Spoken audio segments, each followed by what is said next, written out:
Everyone, this is MBTex, and today I'll show you how to disable root login on your Ubuntu server or your Linux server.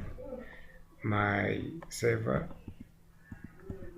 is attacked every time, and I just leave it open so to run on security vulnerability and publish videos on security and cybersecurity vulnerability and security implications.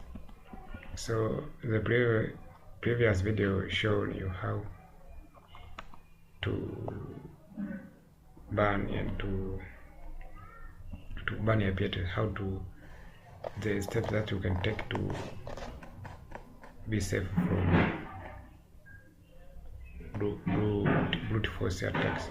So now another step is to disable root login. And in this video I'm going to show you how to disable this root login.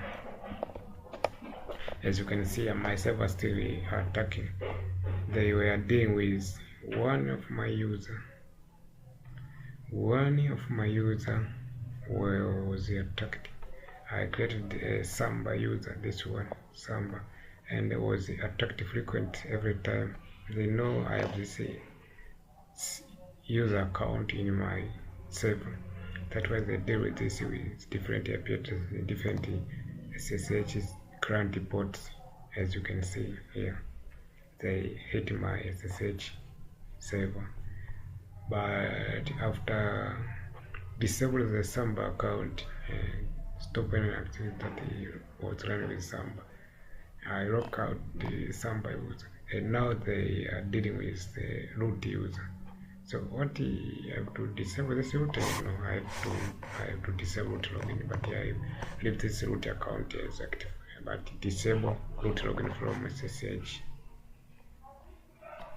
Also, I will install fault to ban tool in my computer so that to ban this IP address automatically.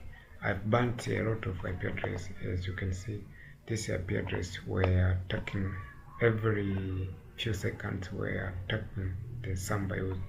We are trying to log in. I banned them, so now you can see they can't even try to log in. But now they turn to this root user.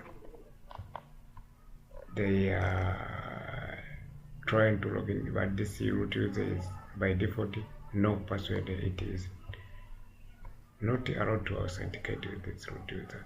The aim now is to disable this root account, to disable login from SSH with root user.